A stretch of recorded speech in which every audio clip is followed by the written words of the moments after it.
Thanks to all of you for being with us today at Marquette Law School, Eckstein Hall. I'm Mike Goucher. This is On the Issues. This is our continuing series of conversations with news and policymakers, people who are doing interesting, important work in this region and beyond. Today we are delighted to be joined by the President and CEO of the Green Bay Packers. Won't you please welcome Mark Murphy to Marquette Law School. Good to have you. Thank you.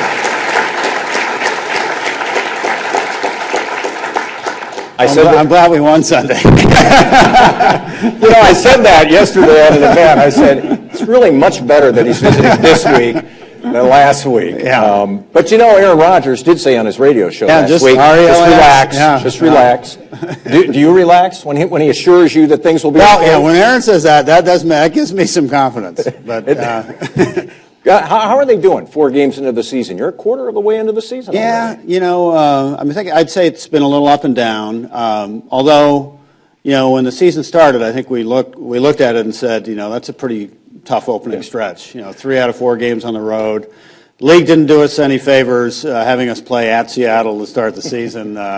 Traditionally, we've played in that kickoff game. It's a lot more fun to host it than to be on the road playing in it. But traditionally, the home team in that is a defending champion.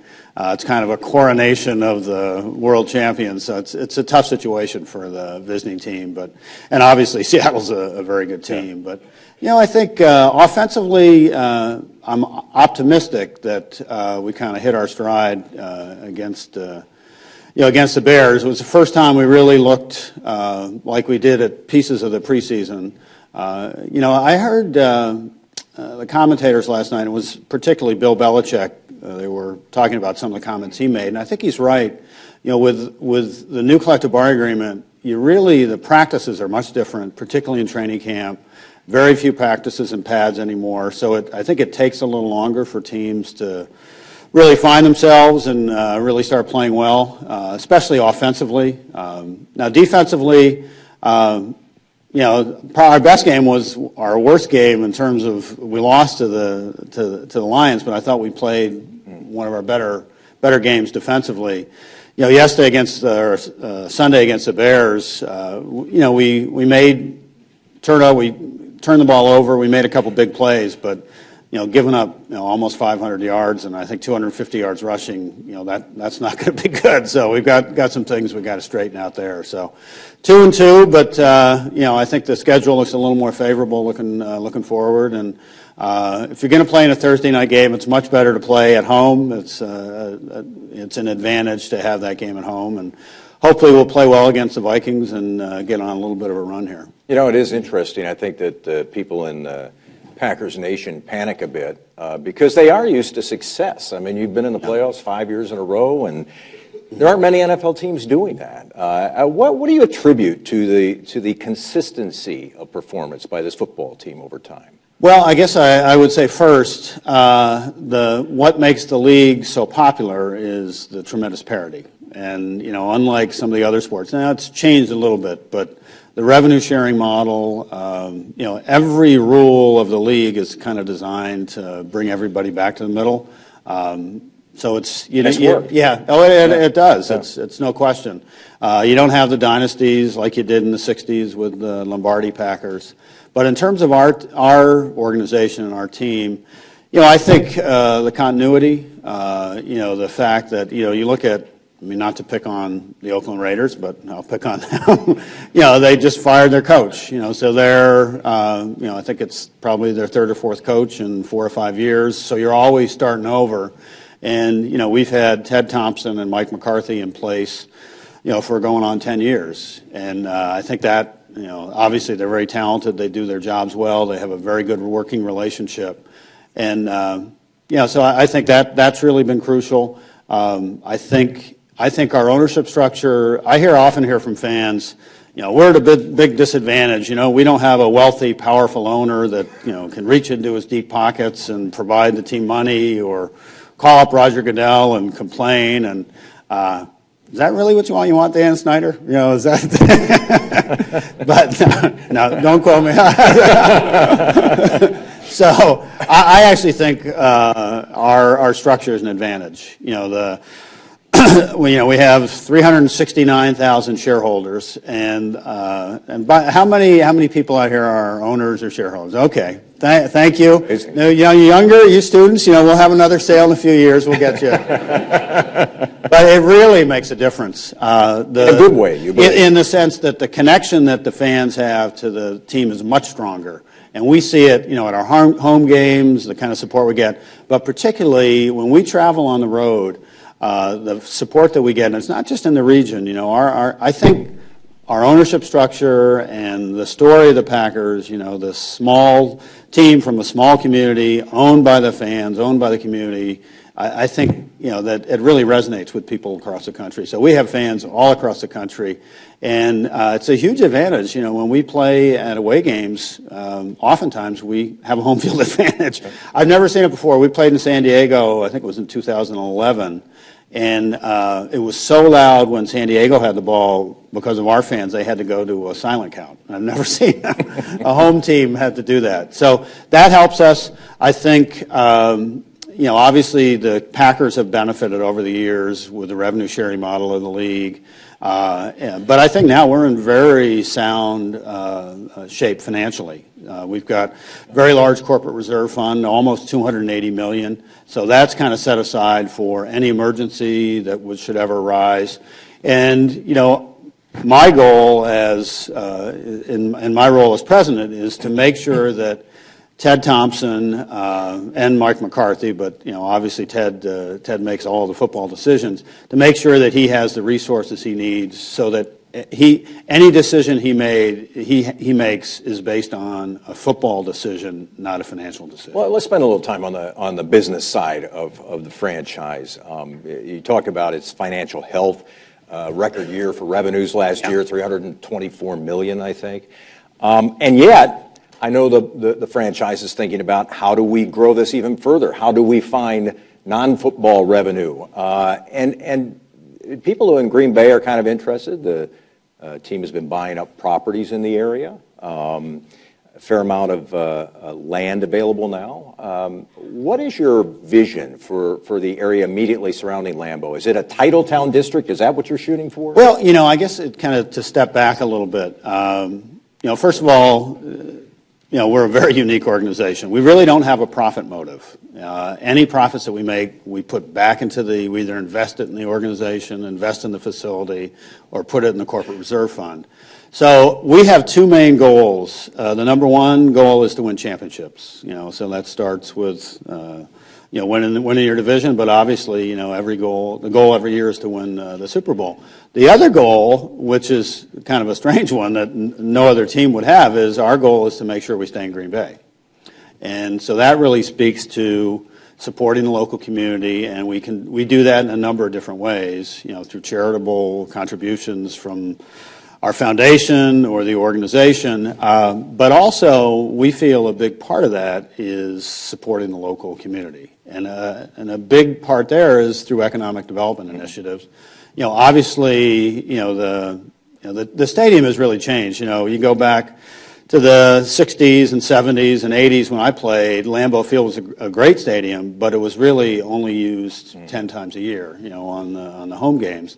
So with the renovation in 2003, the addition of the atrium really was a brilliant decision, but it completely changed the organization so that now, and particularly Lambeau Field, so now it's a year-round facility, and it's bringing visitors and people to Green Bay throughout the whole year.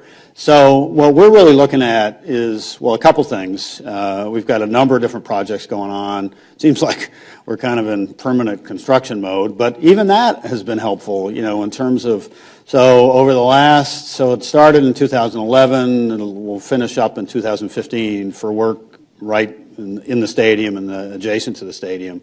But that's about $316 million. I think 95% of that is spent in Wisconsin. So it's, in terms of wages and work, it's really been beneficial. We also expanded the stadium, so now we're the second largest stadium in the NFL, behind only the Jets and Giants stadium, MetLife. And so adding those 7,000 seats is like having another home game every year. And, a home game in Chicago or home game in New York, doesn't have a huge impact. But for us, with Green Bay and the impact on our economy, every home game is about a $14 million impact, and that helps everybody, local businesses, hotels, restaurants. So the changes we're making to the stadium. Now, the changes we're making to the stadium, I would say, goes back to 2011. Those are primarily focused on improving the fan experience. And a challenge that all of us are facing across the league is the quality of the NFL on TV. And in some ways we're our own worst enemy. Now, we get a lot of money from TV. Probably about half of our total revenue now comes from TV, national TV.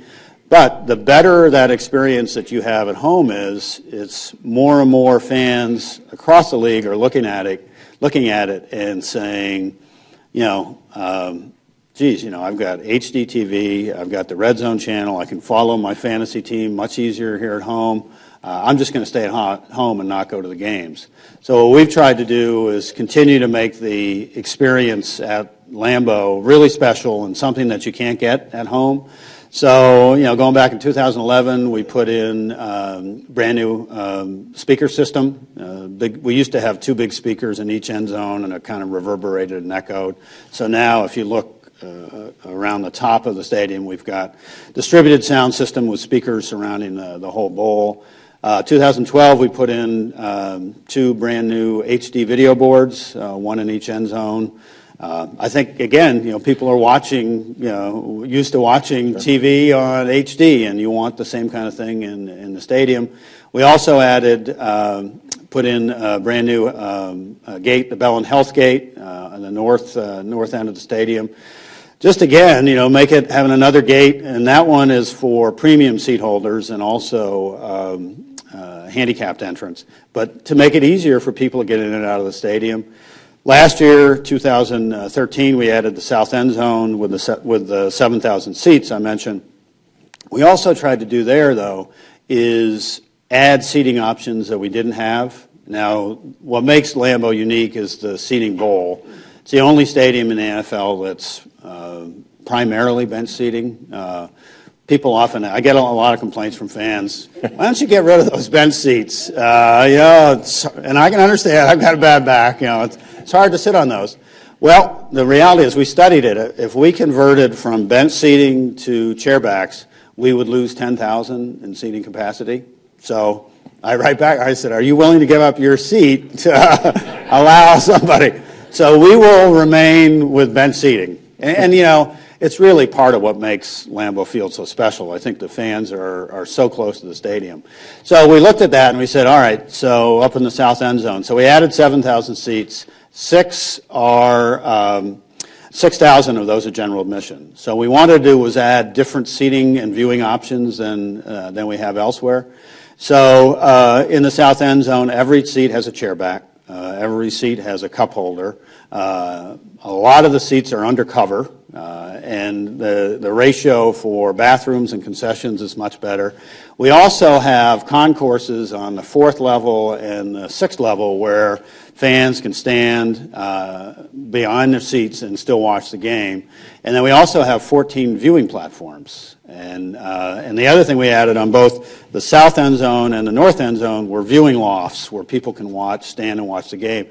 And because at Lambeau, there was really no place, in the bowl, there was really no place where people could stand and watch. And, you look across the league, and we've seen it, that's a very popular way. People like to congregate, whether it's with social media and younger people, they get together, watch the game, see how their fantasy teams are doing.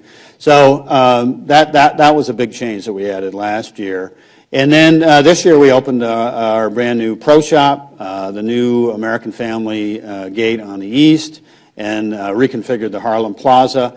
And then next spring we will open a new Hall of Fame and a new restaurant. So we've been busy there. Okay. But then your question, though, was around the area around the stadium. We have purchased quite a bit of land. I think we have 27 acres to the south and the west of the stadium.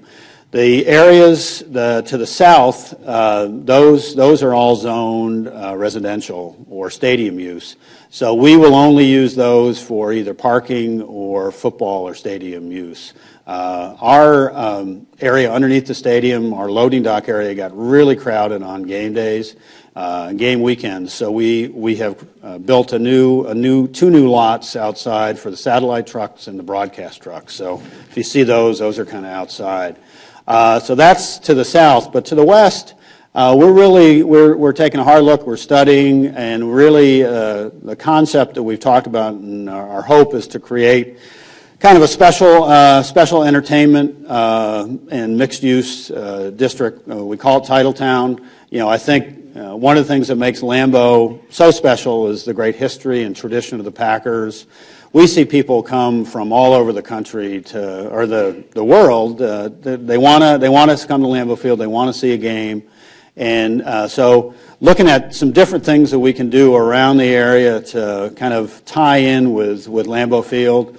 The Resch Center, which is really a very nice facility, hosts UWGB and Gamblers hockey. Also has a number of different other events, including concerts. The first thing, we've done a number of different things, but one of the first steps we did in terms of creating Titletown was we entered into a long-term lease agreement with Cabela's. Cabela's is, I think there's one, sporting goods, hunting and fishing superstore, and that's been very successful. They've been open. They're at the intersection of Lombardi and 41, and this past year, they've been open a year. This past year, they had 2.8 million visitors. So to put that in perspective, they have 50 stores, and they have mostly in big markets. I think there's a store here in the Milwaukee area. But the store in Green Bay was number 4 in terms of Cabela's, in terms of the number of visitors. So we're very pleased with that, and we've seen I think the tie-in with the Packers made a lot of sense. So we're looking at, other things that we can do similar to that to really make Lambeau Field, but Green Bay in particular, a destination, and to bring more people into the area. Any timeline, Mark, on when you might come up with some formal plans for what you discussed? It's, well, and you're all law students. It's an old famous law saying, we're going to move forward with all deliberate speed. So gotcha. That's how we've been working on it a while, and, I do think, not in the long term, but I think in a fairly short term, you'll start to see some changes around the stadium. One other quick question about Sure. the franchise and events that have happened in the last year. This summer, you announced that Brett Favre's number would be... Now, who's that? that his number would be retired, that he'd be inducted into the Packers Hall of Fame next summer. Yeah. And what's been the feedback to that? Are people still split on that, or are they... That's a great question. I really believe, well, first of all, most of the feedback I've received, I'd say it's been overwhelmingly positive. I think people, probably the typical response has been, that's great, it's about time, we want to have him back, he did so much for the organization. I do think, if we'd done that 4 or 5 years ago, right after he, especially when he was playing for the Vikings, I don't think it would have been quite the same. But, it's reality. I mean, time does heal wounds, and I think as time has gone on, people tend to look back over the broad spectrum of his career and all the positive things that he did. And we're very excited. And really for the last 3 or 4 years, we've had a very good relationship with Brett. And we're excited to have him back. I think the timing is good now. And so what we'll do, and I mean, I'm sure most of you probably read about it. So next summer, every year in July, we have our annual Hall of Fame induction.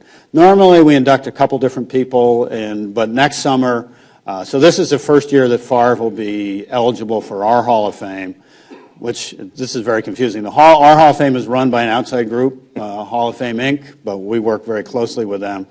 And so he's eligible after 4 years. 5 years, he would be eligible for the Pro Football Hall of Fame, and he'll be a first ballot.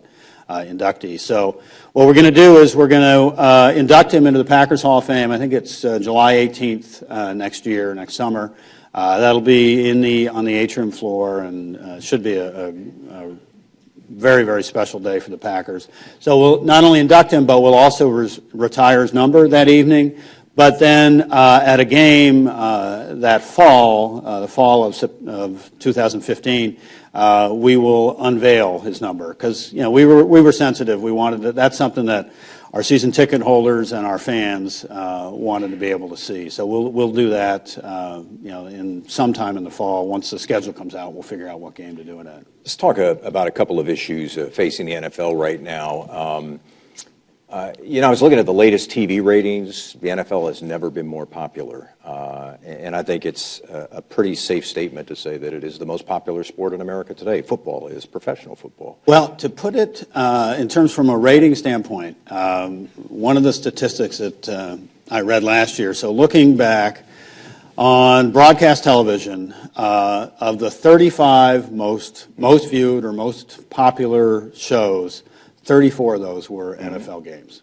So, I mean, it's, and the reality is it's NFL and sports in general, but the NFL particularly, it's one of the few things that people still watch live.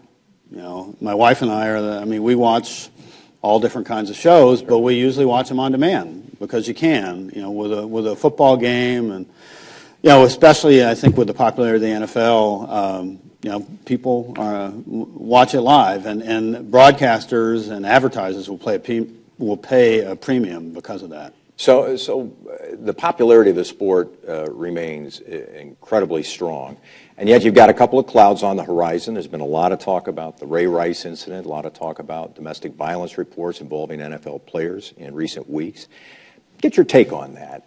Has the league handled this incident well? Has it done damage to the NFL? Well, I think Roger has even said that. Excuse me. Excuse me, the commissioner. He has even stated that he didn't handle it well, that he's made mistakes. I think the league, I've been involved in the league, going back to when I played in the 70s, off and on throughout the years, and certainly the last 7 years. I don't think that I've seen the NFL go through a more difficult time. It's really it's a crisis situation, and it's one of those things. Is it a crisis well, situation? I do think that the credibility of the league has been challenged. I think. I think we've taken a real hit in terms of credibility, respect. I don't think it's fatal, but I think people have lost a little respect for the league, and I think part of it. I think the league has been so successful. We talked about the ratings, very profitable. I think when you stumble a little bit, sometimes people are quick to criticize. And quite honestly, I have great respect for Roger. I think he's done a lot of really good things for the league. But when your salary when your compensation is $44 million, I think some people look at that and say, gosh, that's out, they're out of touch with the rest of society. And then when you do err or when you do make mistakes, I think it's very easy for people to really turn on you. So I think that's a little bit, but, the bigger issue is I think the league, it seems like there was a stretch there for 2 or 3 weeks where every other day you picked up something, and now the AP report says that they did see it, and the videotape from the elevator and the Ray Rice incident, and then the Adrian Peterson, it was one thing after another. Drip of bad news. Usually, and you've been in the media.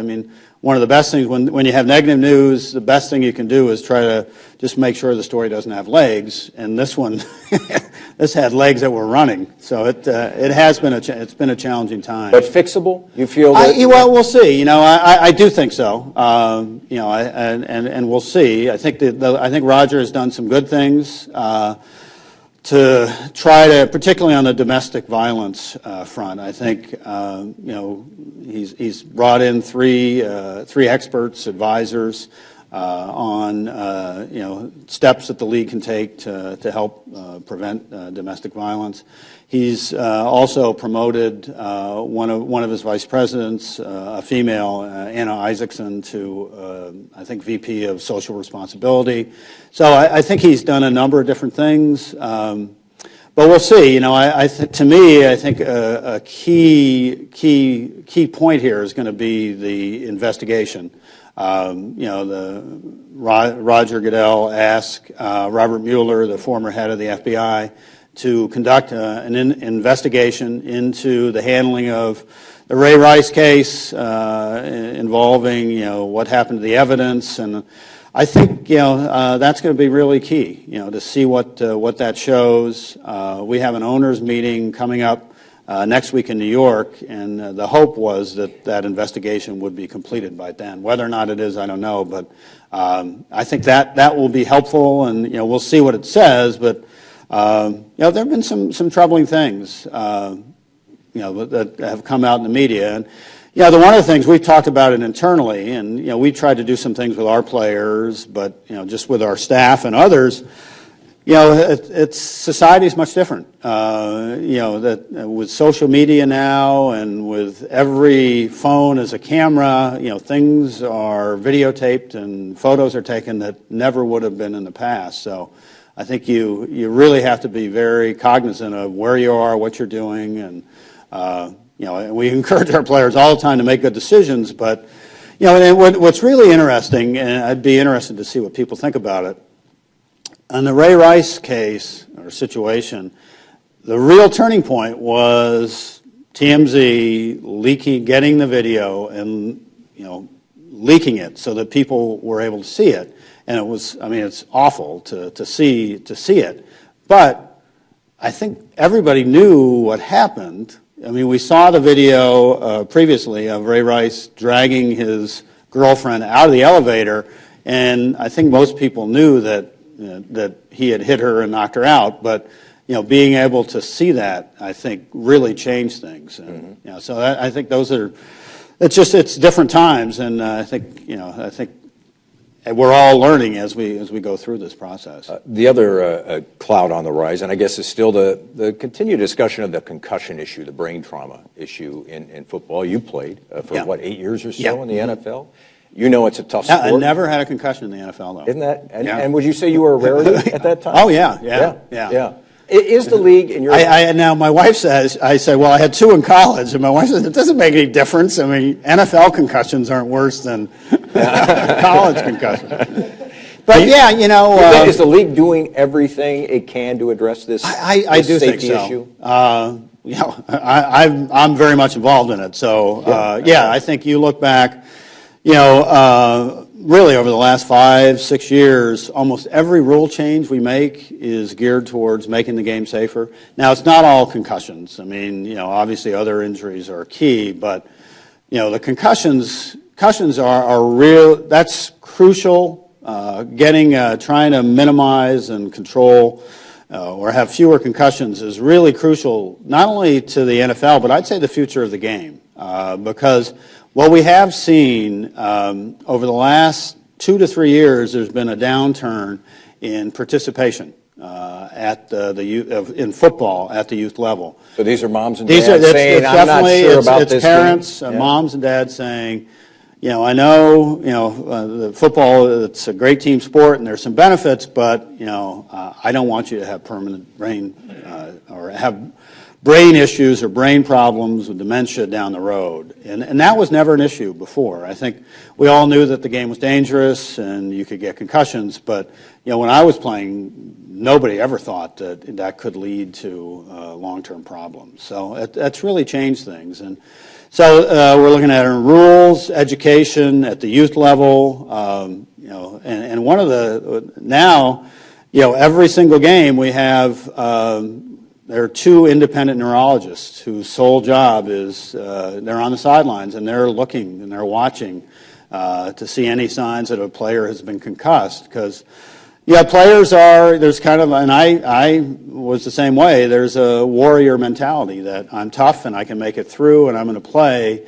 But I think we've really made a turn, especially in terms of concussions. And I think players know if I've got a concussion, I've got to get myself out of the game right away. And what I've seen a lot is teammates going up and saying, "Hey, coach, something's wrong with him. He's not, he's missing some of the signals. You need to take a look at him." Mm-hmm. Did you see that tape of the Michigan quarterback? Yeah, I was going to say the Michigan game. Shane Morris, who got hit a couple of times, but one head-to-head contact, and yet still on the field. I bet you cringe when you see something like that, because for as much as you're trying to do with a concussion issue, you see a kid out there who's probably shouldn't have been on the field. No, it's, Michigan football has some issues beyond that, but, you do wonder. I think some people are looking at, that maybe this is, it's terrible, but they're looking at it, well, this is another reason why the coach shouldn't be there. But,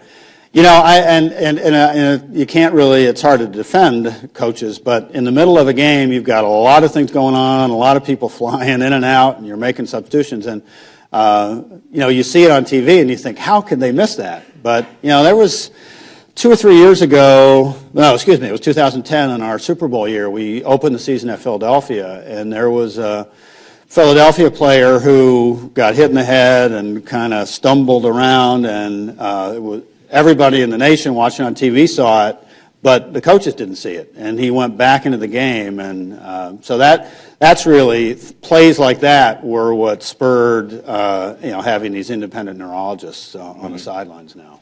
I'm going to take about 15 minutes of questions at the end, but I want to spend a few minutes talking about Mark Murphy's career path. We have a fair number of law school students in this room.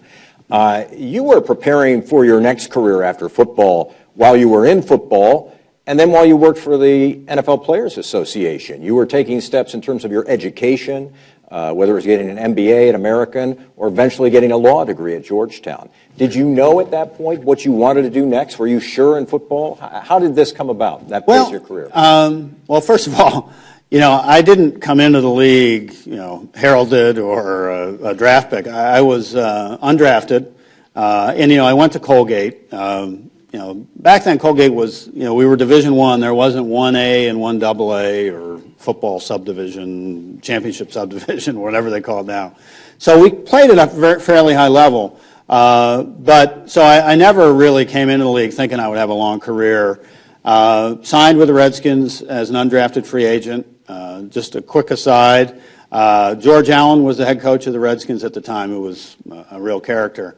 And he did not like young players, so he traded away most of his draft picks for veterans. So the Redskins didn't have many draft picks then.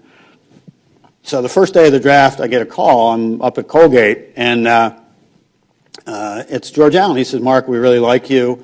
We want to draft you. We're going to arrange a flight, have you come down."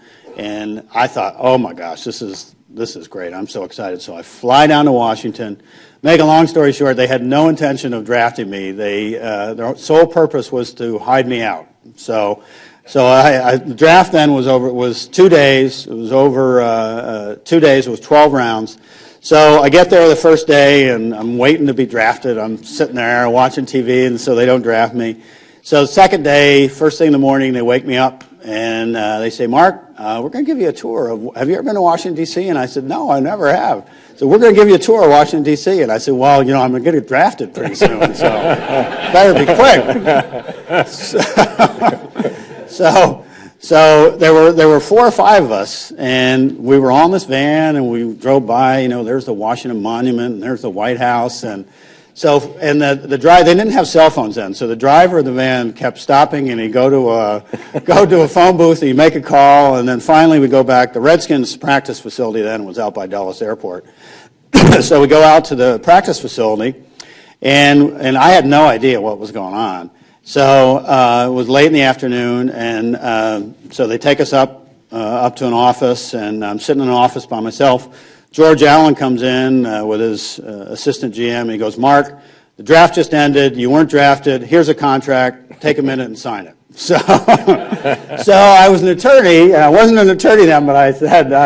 So I remember the first offer that he gave me was $18,000. And he said, and so then George Allen turns to his assistant, and he says, if Mark doesn't sign that, let's get that rookie, that safety from Oklahoma that we really like. So I called my girlfriend, who's my wife now, and she said, "Where the hell have you been?" I said, "Well, what do you mean?" She said, "I've been calling the hotel."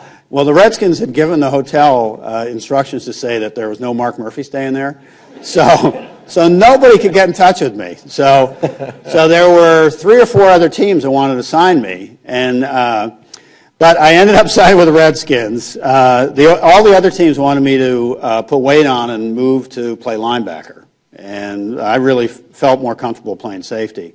So despite of that, so I ended up having a very good relationship with George Allen. He called me his 13th round draft choice, and it's funny story how life kind of goes full circle. So now I'm in my position with the Packers, and the general manager of the Washington Redskins is George Allen's son, Bruce. And and I've known Bruce over the years, so he and I were talking. I said, "Bruce, ever tell you what your father did to me on the day of the draft?" And he said, "Quit your bitching. It worked out all right." So that was my introduction to the NFL moment. So you probably knew from that moment on that I should plan somewhere down the road, maybe doing something. This isn't going to last very long. So tell me about the law degree. When you decided you were working, my understanding is for the NFL Players Association. Yeah. At the time you were getting your law degree. Yeah. And people in this room may not know this. I mean, you practiced for the U.S. Justice Department. You're a trial attorney. Yeah. Well, it's funny. It was probably, and I loved it. And if for you law students and lawyers, it's kind of the trade-off. You can make more money if you go to a private firm, but you won't get the same responsibility. You won't get the same experience. So, when I graduated from law school, I had an opportunity, and I was a little fortunate because I played in the NFL for a few years. I had some savings. So I decided started with the Justice Department in an area called Federal Programs. It was in the Civil Division. And I was in court all the time, and I just loved it. And, in some ways, it kind of and I can talk a little bit about this. The transition away from professional sports for the athletes is really difficult. And, so for me, I kind of buried myself in law school. And one of the things that you miss the camaraderie of being an athlete, and you also miss the competitive nature of the competition. So for me, being in court, working on a case with other lawyers and, competing in the courtroom really helped fulfill or fill some of the things that I missed from the NFL. So, I worked with the Justice Department about five years. It was when I saw the appellate court. Most of the work I did was representing government agencies when they were sued, and the biggest cases that I had. So I was working there in the early '90s. Were coming out of the 1990 census, and so I was the chief census defender. So I was flew across the country, and I was in all different kind of courts. Well, because and a lot of different cases. I had a case in Massachusetts about an undercount, but the biggest case I worked on was in the state of Montana, and it had to do with the reapportionment formula. So the number of congressmen that a state has is, I'm really testing my memory here now, is based on your population. And each state is guaranteed 2, but you get more than that based on the apportionment formula. So in 1980, Montana barely, I think they had like three congressmen. They barely hung on to it, and they lost a congressman in 1990. So they sued, and I was suing. And because these cases have to be resolved quickly, they go right to a 3-judge panel. So, it goes to the trial level, and then rather than go to a court of appeals and then to the Supreme Court, it goes right to a 3-judge panel. And so I was able to argue a case before a 3-judge panel. And it was a fascinating experience. Here I was probably 2 or 3 years out of law school, representing the government and in a case. And it really, I guess I would say, you never know what experiences you have along the way and how they may help you, but I really think the experience that I had as a trial attorney with the Justice Department has helped me tremendously in my position as an athletic director and now with the Packers. In what sense? Well, in the sense that, I'm representing the Packers. I'm an advocate for the Packers, particularly at the league level and other venues, and I think the training that I received there, was really beneficial to me. I'll tell you one story. So the three-judge panel. So one of the judges was a state judge from Montana, another federal judge from Montana, and then a federal judge from California. So normally I stood up, may it please the court, I was making my presentation, and the state judge from Montana goes, "Excuse me, Mr. Murphy," didn't even let me say anything. He goes, "What gives you the right to take away one of our congressmen?" So I said, "This is going to be a long day." So in the early 90s, you carved out a nice, successful law career. But in the early 90s, you're presented with the opportunity to go back to sports. And so, again, for people in this room who don't know your history, before you took the Packers job, you were the AD at Northwestern. And before that, you were the AD at your alma mater, Colgate. Help us understand that transition. You go back into sports, you've got your law degree now. Did it just make sense to you at that time? Yeah, it was a couple things. So I'd been in the Justice Department about 5 years, and I was kind of at a point where I was either going to stay long-term, and be a government attorney, which, I would have loved, I've enjoyed, or go to private practice. And, quite honestly, the thought of working in a large law firm, long hours, pressure to bill hours, not having the same responsibility that I had in the Justice Department wasn't real attractive. So, the opportunity, though, I did miss my involvement in athletics, I'd stayed fairly connected to Colgate, and so when the opportunity arose to become the athletic director, was something I was very, very interested in. And the other factor, my wife and I at the time had 4 young children, and the thought, quite honestly, of raising them in suburban Virginia, the D.C. area, wasn't something that we were really excited about. And my wife and I met at Colgate. We both were our Colgate graduates, so the chance to raise them. And now Colgate it's in central New York. It's about half an hour south of Syracuse in a town of 3,000 people. So it's a very small environment, but, and it proved to be just a great place to raise our family. So we were there for almost 12 years, and kids grew up there, and, and that got me into management or leadership. And I loved my time at Colgate, but I do think that's what I was trying to say before is, as you look back on your career, sometimes it's easier when you look back than trying to look forward. But with the Packers position, I really felt it was an opportunity to really tie together all my different experiences.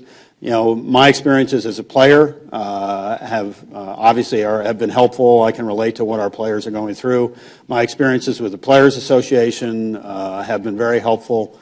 I'm on the bargaining team at the league level, albeit I'm on a different side than I was in 1980s, but still having an understanding of how the union operates and some of the issues that players are facing.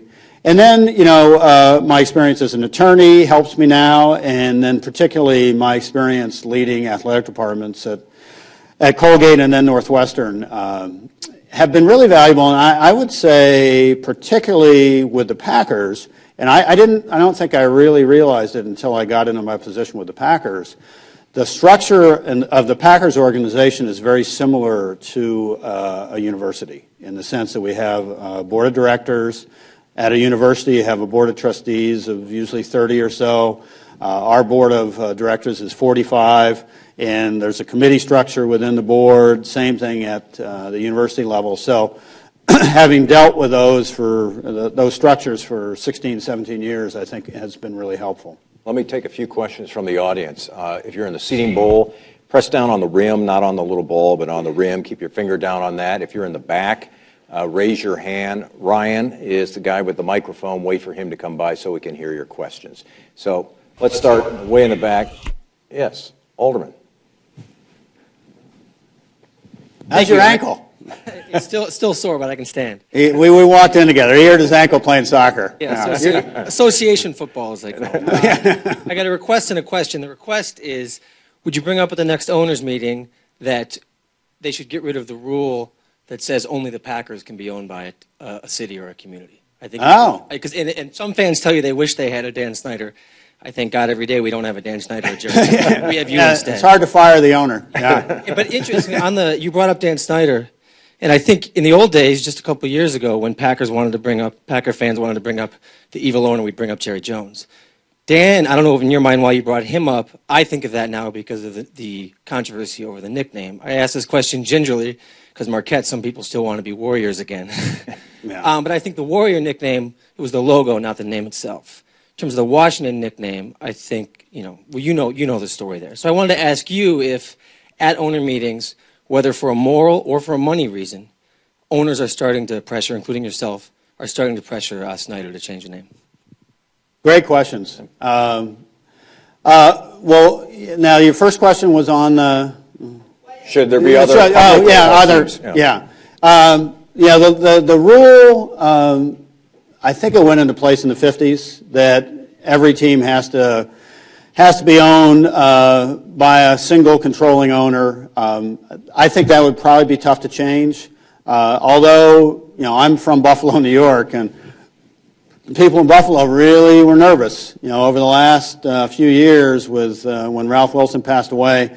Now they're very, very pleased and relieved now that, Terry Pegula looks like it'll be approved in October as the owner of the team. It's quite honestly on the Redskins issue in terms of it has been discussed at the league level. We've had some discussions at owners' meetings. Dan has made presentations. Quite honestly, I think with all the issues that we're facing, with domestic violence and concussions, and it's probably not at the top of the list. I would say, though, I'm very sensitive to it for a couple of reasons. Number one, we're right in the middle of the Oneida Nation. The Oneida Nation, ironically, they're really a big presence not only in Green Bay, but also right near Colgate University up in Oneida, New York, which is about 20 minutes from Colgate. And they've taken a very strong stand nationally that, this is offensive to Native Americans and it should be changed. The other thing, I dealt with this when I was at Colgate. When I was the athletic director, when I started as the athletic director at Colgate, our nickname was the Red Raiders. And at one point, it was actually they were named for they wore maroon pants, and was a famous sports writer in New York who said, the Red Raiders from the Shenango Valley, and so that nickname stood. So it wasn't originally named after Native Americans, but at a later date, they had a Native American mascot. So the mascot went away, but so while I was AD, we changed the name from Red Raiders to Raiders. So that was something that I dealt with there. This is obviously a much bigger issue. I think when it gets to the point where it's costing the team, the Redskins, and the league money, then I think you'll start to see some real serious discussion about it. I'm going to take another question. Let me go up here. Yes. What's the Packer protocol for concussions, and what's the Packer domestic violence policy? Yeah, well, first on concussions, the policy, and this is really a league-mandated protocol. If you, first of all, every player is given a baseline test, and quite honestly, that's a series of different questions that they have to answer, and the stand and their balance. There's a number of different things. So that establishes the baseline. If we suspect that somebody had a concussion, whether it be in practice or in a game, and lots of times it's a player coming forward and say, I think something's not right. That's one of the most difficult things, and I know having played, really determining when you have a concussion and when I played, it was different times, but you're all right, you just got your bell rung, you'll be fine. Well, when you got your bell rung, you probably got a concussion, and so we have these independent neurologists. So we pull if we suspect that a player did have a concussion, he goes right through the protocol, and there's a series of questions and tests. And if you pass it, if it's determined you didn't have a concussion, then you can go back. That takes about 7 or 8 minutes to get through that. So, like for instance, in this Michigan game, there's no way that they can say that, well, we did a test and we didn't want him to put him through the protocol. So if you do have a concussion, you're immediately taken out and you cannot return. Now, it used to be that you players who went back right in right away. Now they won't be able to practice or play until they're cleared. And the process is going through the tests and answering questions and balance and a number of different things. So I think the league is very, very sensitive to it, and each team is. And we don't want to put players in harm's way. The challenge comes when players have multiple concussions, and I think the issue, probably the one this year is Wes Welker, who's had a number of different concussions over the last few years, and that's something you really worry about players. Well, even Aaron Rodgers in 2010 had 2 concussions, and so that's something that we want to make sure that we're protecting him and looking out for his interests. In terms of domestic violence, excuse me, that's something we have zero tolerance for. And obviously it's much more in the news. We've been fortunate we haven't had some of the situations that other teams have had. But we really work with the players, and it's not just on domestic violence. It's really about personal conduct, making good decisions in all aspects of their lives. And we have a number of different ways that we interact with our players. We have, obviously Mike McCarthy and the coach talks about, making good decisions and, really being a person of character and making sound decisions. And Rob Davis, I think we're very fortunate. We have a director of player development who puts all different kinds of programs together for players. We did send out to the players a number of different. The league has a new, and this came out, I think in August. The league came out with a new policy on domestic violence. That first incidence is I think a minimum of 6 weeks, and the second is at least a year ban. Making players aware of that, but then also making sure players are aware, players and their spouses and or girlfriends or significant others are aware of resources in the community. One of the things, so it's a very very difficult issue, I think in some ways, and we've talked about it. I've talked about it with other people within the league. If you have a player now who's charged with spousal abuse or domestic violence, they can't play. I think that's the reality, that you either have to deactivate them or put them on this commissioner's reserve list, and so that's one of the concerns is could this be a situation that is abused? Say you had a girlfriend, you broke up, it was a difficult breakup. She may go to the authorities and make allegations. So I think you have to be a little careful. You could see how those situations could be difficult. So it can't just be somebody's charge. You have to have some type of proof. And obviously, I think our society is still innocent until proven guilty, but these are difficult times because of the immediacy of the news and the availability of social media. Let me take one more question. Any students with a question? Here's your chance. If you have anybody? All right. There's a brave soul right there. Yeah. Are you a student? Good. All right. The gentleman in the blue shirt. Yeah. Thank you for coming, Mr. Murphy. Yeah, sure. My question has to do with revenue sharing. In the prior collective bargaining agreement, the one that Commissioner Tagliabue negotiated with the union in, I think it was 2006, there was a provision in there for supplemental revenue sharing.